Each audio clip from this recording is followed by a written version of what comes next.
niyo po yan, mobile yan. Ibig sabihin, pwede rin niyang isakay sa barko. Anong range niya? Well, kaya po niya mag-launch ng missiles at pwedeng nuclear missiles yan, no? 500 kilometers to 1,800 kilometers. So, kaya po niyang targetin from land ang China. Yung mga southern part, yung Xiamen at saka Guangdong. Pero pag sinakay po yan sa barko, kaya rin yan targetin ang Russia. Alam nyo ba na yung mga missiles na linolaunch dito ng mga missile launcher neto, nagkaroon pala ng kasunduan ng Amerika at ang Russia na hindi sila magdi-deploy ng ganyang missile launcher dahil yan ay banta sa seguridad at yan ay banta sa kanila sa isa't isa ng Russia at ng China. At kaya sila nagkaroon ng ganyang kasunduan. Yung panahon pala ng Cuban Missile Crisis, yung tinatawag na invasion of the pigs, na kamuntik na talaga tayong magkaroon ng nuclear war, yan pala yung na-trigger kasi yung Russia nag-deploy ng ganitong launcher. Doon sa, hindi ko maalala kung saan nila dineploy yan, kundi sa Cuba ata, no? Sa Cuba mismo, no? Na kayang makarating yung mga missiles nila sa Amerika. Yan yung nag-trigger na kamuntik ng nuclear war ng panahon ni John F. Kennedy sa Amerika, yung invasion of the pigs. At dahil nga dyan, nagkaroon sila kasunduan, hindi tayo magdi-deploy ng ganyang missile launcher. Abay, kita nyo, walang kamuwang-buwang tayo, naririto na sa Pilipinas. So natural, anong unang-unang tatargetin ng mga Chino kapag nagkaroon ng putukan sa gera ng Amerika at saka ng China? Siyempre, kung nasaan yang missile launcher na yan. Dahil kaya niyang targetin ang mga syudad ng China. Dahil ang Xiamen naman at ang Guangdong is within 1,800 kilometers. At kapag sinakayan sa barko, pati Russia kaya niyang targetin. Hindi ko akalain na nagkaroon talaga ng kasunduan. Pero lumabas ang Amerika sa ganyang kasunduan. Kaya nag-deploy siya ngayon ng ganyang missile launcher. Ang nakakatawa, siyempre, dahil sa napaka-controversial yung missile launcher na yan, walang ibang bansa na pumapayag na mag-deploy ng ganyang missile launcher sa kanilang teritoryo except ang bagong Pilipinas. Mantakin mo yan, yung buong mundo talagang no. Dahil automatic yan, automatic magnet pag-atake, pag may ganyan ka missile launcher. Only the Philippines agreed to it. Kaya nga ngayon, ang tingin nila, ito'y banta hindi lamang sa seguridad ng China, banta rin to sa seguridad ng ASEAN. Kasi kahit sino ngayon, pwedeng targetin ng Amerika sa ASEAN pag hindi sumunod sa gusto niya. At siyempre, banta din sa Russia. Sa katunayan, nagsalita ang mga Ruso. Akala nyo ba China lang ang nagrereklamo na dahil po pwede silang targetin ng missile launchers na yan?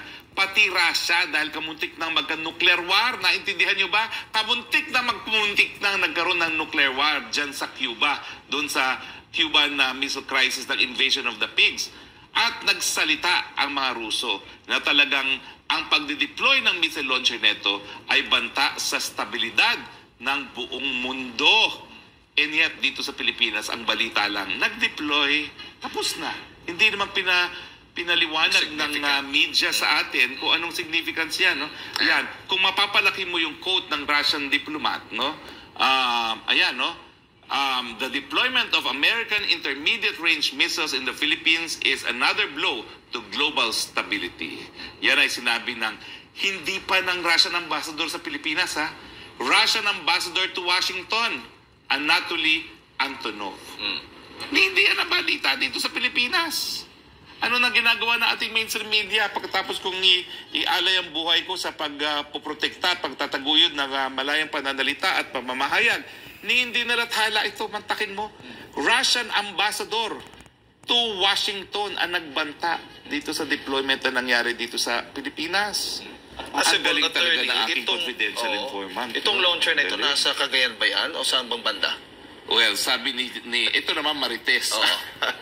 Ang sabi ni Marites, nasa Lawag daw. Well, yun na nga lang. Talagang kapag nagkagera at tinarget ang missile launcher, ang unang tatargetin, Lawag. Ano ngayon, Mr. President? Goodbye to your beautiful house in Lawag. Ang tanong, masusundan pa ba yan ang pagpapadala dito? Well, dansya na Ang mere presence, yun nga, kaya sabi ng Russian ambassador to Washington, is a threat to stability kasi syempre magkakaroon na ng arms race yan. Dahil nag-deploy sa Pilipinas, magdi-deploy na rin sila. Saan? sa Laos, sa Cambodia, saan pa? Sa Myanmar. O, di ba? O, ngayon, tutukan tayo ng tutukan. Ano mangyayari ngayon dyan? So, hindi lang siya banta sa China, sa Russia, kundi banta rin sa ASEAN. So, magkakaroon ng regional arms race. Dahil sa deployment nitong missile launcher ng intermediate range missiles. At saka, mga kaibigan, bawal po ang nuclear weapon sa Pilipinas. Nasa saligang batas yan. At meron ding tratado sa mga ASEAN countries na bawal ang nuclear weapons. And yet, narariyan yan. Hindi naman conventional missiles ang linulaunch niyan. Diba? Kaya lang conventional palang missiles. kung mapapansin ninyo, kinarga lang sa aeroplano. Oo nga. Kaya yung i-deploy kayo. Kaya, pwedeng i-deploy yan. Kaya ilalagay lang yan sa barko. Hindi pa kailangan malaking barko dahil mobile nga siya. Hindi naman yan. Kaya nga po talaga, ayan na, kinaladkad na tayo sa gera. Pati At Russia, dapat, yung Russia, masigurado natin sa pagkakaladkad sa gera, nasa tamang pag-iisip. Baka mamaya, ayan na ang launcher ng intermediate range missiles. Yung pala, pulburo ng dahilan. Kaya tayo naririto. Kayo talaga, Kaya kayo nawawalan ng prangkisa, ayan. Pero ang tanong ko dyan, attorney, bakit natin kailangan ng ganyan na misa? Bakit natin kailangan sanayin yung ating mga sundalo din sa ganyan? Hindi ko nga maintindihan Dahil sa katagal-tagal natin pagsasama sa China, wala naman tayo hidwaan sa kanila. Ewan ko bakit kinakailangan maglagay tayo ng intermediate range missiles. Bakit gagamitin yan sa NPA? Overkill na masyado. Yes, gamitin yan sa NPA. Sana. Gamitin nyo na yan. Meron tayong problema existing internal talaga. Baka ma-target yung mga infrastruktura dyan sa Batacan. Huwag naman, maraming madadamay. Oo nga, pag NPA yan. Okay. Galing mo talaga. Masyado namang overkill yan. Sabi mo sa akin kung gusto mo magpapit.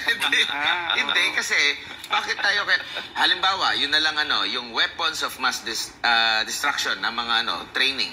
Meron din daw tayo nun Sabi ko, kailangan ba natin ito sa kasalukuyan na ang tao ay nagre-reklamo sa inflation? Kailangan natin ng ganitong uri ng paghahanda? Kaya nga nakakalungkot, habang lahat ng tao, lahat ng eksperto ay nagsasabi na dapat tutukan niya itong walang tigil na pagtaas ng presyo ng mga bilihin, abay inaatupag natin mga missile launchers at paggigera, di ba? Ay nako, kailan ba matatapos yung balikatan na yan? Tapos na ba? Huy nung minsan ako'y naimbita dahil hindi ko naman kaya magbayad doon sa isang posh hotel dyan sa BGC. Hindi ko talaga kaya yun. Talaga ako, libre lang ang aking kaya. Kaya pag hindi nyo ako libre, hindi ako nakakakain sa labas ng aking mga co-anchors. Pero, pati dyan sa BGC na posh hotel, puro Amerikanong sundalo na.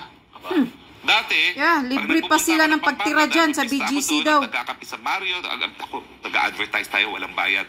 At yung mga Amerikanong hotel chains, yun talaga, puro sundalo. At sa sarap ng buhay ng mga Amerikanong sundalo. Kaya nga, libre sila dyan, nakatira. Wala military camp sa Pilipinas, mga American hotels. Pero alam mo, pati itong posh hotel na ito, hindi pag-aari ng mga Amerikano, nandoon na rin, dyan sa BGC. Parang turista, Kaya lang, pera ng Pilipinas, pinapakain sa mga Amerikano. Sino nagpapanggap, Hanggang ngayong araw. Tarantadong gobyerno talaga ito. Well, whether or not there's balikatan, nandiyan naman ang mga basang militar nila dahil sa EDCA. So kaya tuloy-tuloy po rin ang kita ng mga hotels. Kaya pala maraming mga Amerikanong hotel. Kasi sa kanilang batas, as much as possible, dapat titira rin sila doon sa mga hotel na pag-aari ng mga Amerikano. Pero dapat ang mensahe natin, attorney, sa ating pamahalaan, lalo na sa Marcos administration, dapat hindi ito payagan. Itong mga ganito. Hindi dapat tayo kinakaladkad sa gera. Dahil hindi ko talaga maintindihan anong interest natin pagkagera. Meron pa talagang tao na hindi nasa impluensya ng pulburo na gusto magkagera? Ang feeling ko talaga, mga wala lang sa tamang pag-iisip ang gusto magkagera. Baliko lang talaga ang utak ni Kuting. Usapin. Pero pag pumasok sa usapin para magdulot ng kapayapaan, that is not true. That is deep throat. That is wire-tapping. Di ba? Ako, attorney, kung akong tatanungin, gusto ko yung gera kontra kahirapan. Oo nga yun. Ang galing na naman talaga. Para po Senador Agmar. Ang galing galing na kanya mga Hindi, taglines. Ano ba yan? Kasi yan yung yan yung existing ngayon na pangangailangan ng taong Sure bayan. lang. Kagaya Nitong nitong Padilla, no, compared kay Admar, di ba? Kagaya nitong balita ngayon, hanggang sa papel lang maganda ang 5.7% na paglago ng ekonomiya sa bansa nitong first quarter ng taong kasalukuyan ayon sa isang ekonomista. Hindi kasi anyan ramdam ng mga ordinaryong Pilipino tanging mga kapitalista at mayaman lamang nakikinabang dito.